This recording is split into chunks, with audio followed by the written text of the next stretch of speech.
के माया के नगरिया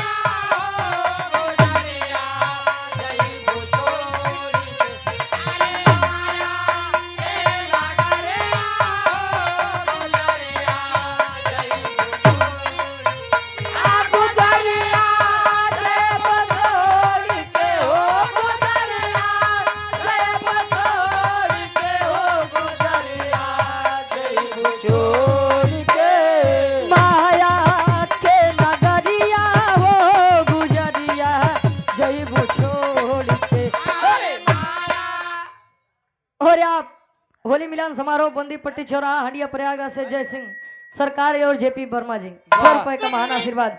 कहे माया के नगरिया हो गुजरिया जैबू छोड़ के अंतरा के पहले ताल में कवि जी लिखा था इनका।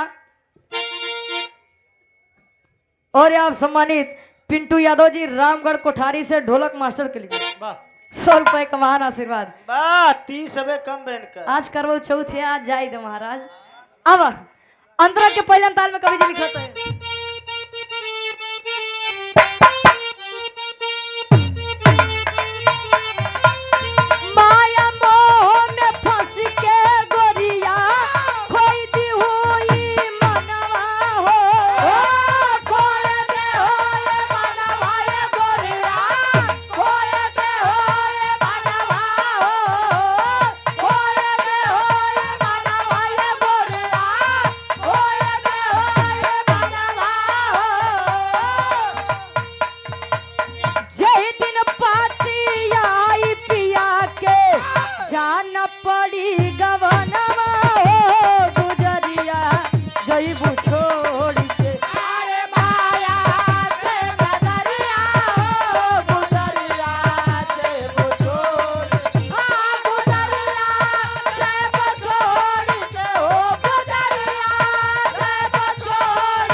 कोषाध्यक्ष साहब प्रमोद यादव जी 100 रुपए का महान आशीर्वाद।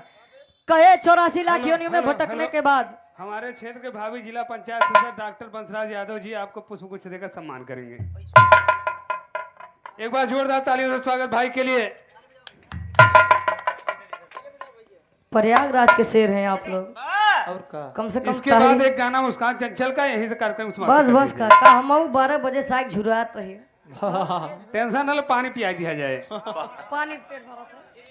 और आप हृदय के गार्जियन जी परम आदरणीय परम सम्मानित आप डॉक्टर वंशराज यादव जी भावी जिला पंचायत प्रत्याशी हैं वार्ड नंबर 2 से गार्जियन जी के द्वारा 100 रुपए का महान आशीर्वाद।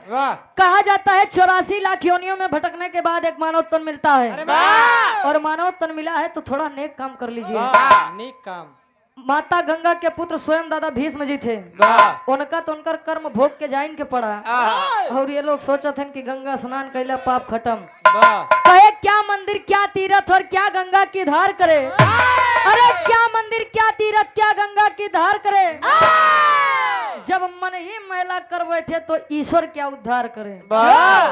तोरे मन में सफाई ना आएबा तू चलबा पूजा करे कि हमका स्वर्ग देवा जाए। आखिरी भाव खानदान के परिचय उग्रवाद अगली पार्टी के हम बाबा।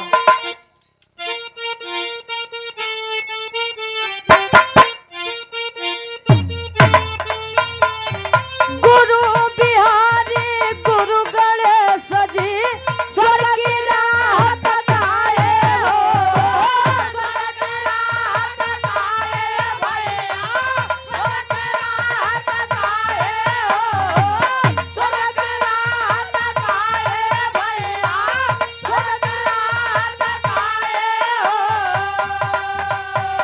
अरे गुरु दरस बिनय अखिया प्यासी तरुचि नैन निहारे हो।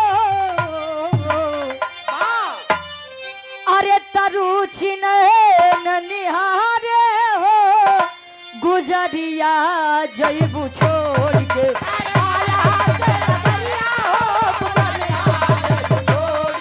जियो गुजरिया जैबू छोड़ के हो, गुजरिया